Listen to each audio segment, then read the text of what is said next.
Hello, everybody. Welcome back to GSMC's Down by Contact Sports Podcast. I am your host, Jeremy Lapidus. Today is Thursday, February 13th. If you are just tuning in, we just finished going over Alex Bregman finding his new home in Boston, signing with the Red Sox on a 3-year, $120 million deal. In this segment, we continue our tour around baseball as opening day is just about a month away. We're going to go over every single team, this time starting with the Padres. We went over the Dodgers yesterday. We'll continue the NL West. But before we do, remember, if you would like to be an even bigger part of the show than you already are, all you need to do is go to gsmcpodcast.net. Or if you're on YouTube, you can use that super chat feature. If you do either of those two things, a message should pop up on the bottom of the screen for you, me, and everybody else around the world to see. If you do have a burning question about sports, anything at all that you would like to ask, go ahead and throw that in the comments. Throw it in the chat. I will get to it as soon as I possibly can.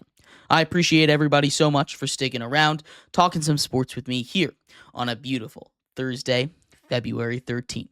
But like I was saying, we're going to get into our next MLB season preview, this one being the San Diego Padres. The Padres come off of a season that was a huge improvement from them. 2 seasons ago, they did not make the playoffs after what was an extremely disappointing year. This season, they finished 93-69 and lost in the NLDS to the New York They lost in the NLDS to the New York Mets, right? This is a team that won a playoff series this year. This is a team that still has a lot of the same roster heading into it. But one of the main themes of this offseason, for the San Diego Padres was the fact that they were kind of playing second fiddle to the Dodgers again. And that's kind of been their whole existence. That little brother to the Dodgers. They were second in a lot of these major free agent signings. They lost a couple of their guys to the Dodgers, guys that they were really looking to get back. But this is still a solid team. We'll start off with the guys that they lost in free agency. Tanner Scott, they were unable to grab in free agency, and that one stings because they gave up a whole haul to get him at the deadline last season. He goes crosstown and joins the Dodgers in a stacked bullpen already. If they were to bring him back, that would have made this bullpen from great to elite if they were able to keep him in that closing role. Jurickson Profar had a breakout season last year, made an all-star game, now goes down to Atlanta to join the Braves, forming one of the better outfields in all of the MLB. They also lost Kyle Higashioka, who was a pretty solid backup catcher for them last season. Not going to be, a huge loss, but still a solid contributor to this team. They lose Ha-Seong Kim as well, who goes over to the Rays. He's dealing with a little bit of injuries. They decided to part ways after he did not pick up his player option. That one stings a little bit as they're a little bit weak at the DH spot. They would like to get another bat, and having a guy like Ha-Seong Kim would be pretty good for that. They also lost one of their starting pitchers, although that one doesn't hurt that much. They lost Martin Perez, who started 26 games for them last season, as well as losing Donovan Solano and a couple of other guys that weren't really huge contributors to their cause last season. On the additions side, they were able most recently to bring in Nick Pivetta, starting pitcher on a 4-year contract, $17 million a year, to add to one of the better starting rotations in all of baseball. We went over a great starting rotation that the Dodgers had yesterday in last episode. The Padres arguably have one that can go toe-to-toe with them. A lot of the teams in the NL West have great pitching staffs. It's just not quite to that level. They also were able to steal Jason Hayward from the Dodgers as the Dodgers replaced him with Michael Conforto. He's an older baseball player. It's a 1-year contract. They went out and they got Connor Joe, who projected lineups has him as a DH, probably not the one that they want, as well as taking a minor league gamble on Gavin Sheets, another guy who has had some success in the MLB, but not the most successful guy, maybe a bat that they can bring up and play in that DH role. Really what we're looking at here is a team that is trying to best the Dodgers. And that's going to be the goal for everybody here. Obviously, the Dodgers won the World Series last year, but it means a little bit more for a team like the San Diego Padres. When we look at what their lineup looks like right now, it's led off by Luis Arias, who they were able to stave off arbitration for, agreeing to terms with the first baseman, who's one of the best pure contact hitters in the entire sport. He's going to have one of the best averages in the league year in and year out, and he's not going to strike out. Behind him, you have Fernando Tatis Jr., who has MVP-style potential over in right field. You also have Manny Machado, another guy who not quite in his prime, but is one of these great hitters and an excellent defender at third base. The way that he's able to make these throws across the diamond look effortless. His arm strength is incredible. It's super fun to watch. Jackson Merrill in center field, hitting fourth after a breakout rookie season where he almost won Rookie of the Year, finishing just behind the Pirates' Paul Skeens.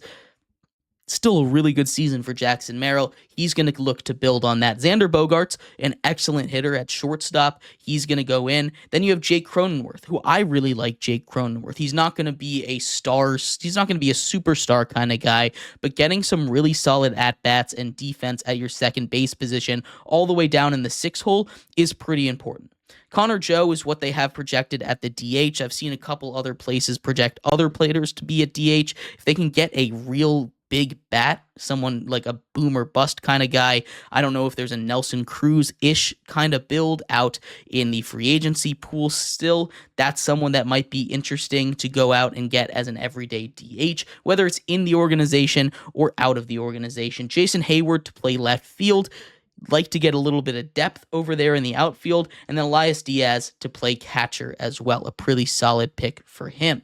The rotation, though, the starting rotation, I think is going to be the gem of this team. We just went over what was a pretty stacked lineup, but really this is a rotation that, especially if everyone's healthy, can go 5 deep pretty easy. You have Dylan Cease, who they were able to acquire in a trade last season, although there have been some rumors surrounding him being moved again. I don't know about that. I don't know if it'd be the right move for the Padres. Dylan Cease is amazing. You have Michael King, who was amazing in the postseason as well. They were able to get him in the Juan Soto trade when they traded Juan Soto over to the Yankees, and he stepped up huge for them. Yu Darvish, a former ace. They just signed Nick Pivetta. We went over that. They also have Randy Vasquez and Matt Waldron, who can come in and be that 5th starter, that kind of short starter guy. If they're able to get Joe Musgrove back, Joe Musgrove can be an excellent 5th starter, and that's where he might slide in there. Maybe the 4th starter ahead of Nick Pivetta, but Joe Musgrove is dealing with Tommy John. He's going to miss a good portion of the season. But even so, that's a pretty deadly 1-4, and then you can figure out that 5 spot pretty easy. The bullpen could have been amazing. We talked about what happened. They ended up losing out on Tanner Scott, who I think they really would have loved to have back after how much they gave up to get him. A huge haul for that. They still have 2 guys that can be solid closers in the MLB. They have Jason Adam, who's probably going to live as the setup man, to Robert Suarez. Robert Suarez was the closer last year for them, aside from Tanner Scott.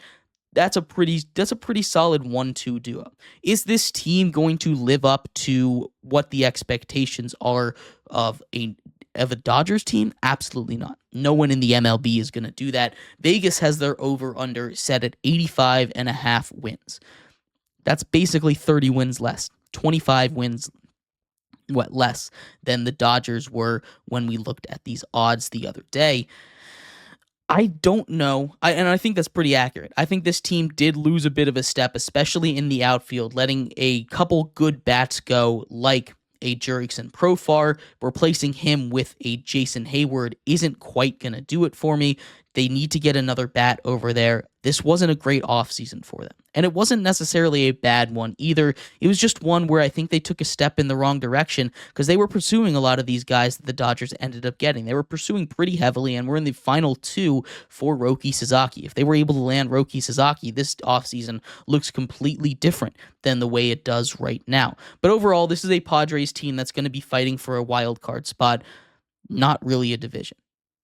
I don't think anybody is going to be fighting for a division in the NL West, especially with the Dodgers, but you never know because it is a very good Padres team. This is a team that won 93 games last year. I think they're probably going to win about 86, 87 games this year, so might take a slight over on the win total for this one for the Padres, but also this is an older team. This is a team that could get devastated with injuries. A lot of their arms are older, a lot of their bats are older, and it's not a team that has too much depth behind them. So if anything kind of goes through the locker room there, if they get a couple freak injuries, this season is going to look like a disaster, which is not what you want. I think this is a good Padres squad. I think they'll find a way to potentially fight for a playoff spot. They're going to be fighting for one of those wild card spots, and it's going to be super competitive in the NL this season. But I think they might be able to find a way in. But let me know what your thoughts are. I'd love to hear them. How do you think the Padres do? What grade would you give their offseason? I'd love to hear your thoughts. We're going to take a quick break. When we come back, we turn our attention to hockey. The Four Nations face-off started yesterday, and it was an incredible game. We saw Canada take it in an overtime thriller, 4-3 over Sweden. We'll break down that game as well as the U.S. versus Finland. That puck drop is tonight. We'll be right back here on GSMC's Down by Contact Sports Podcast.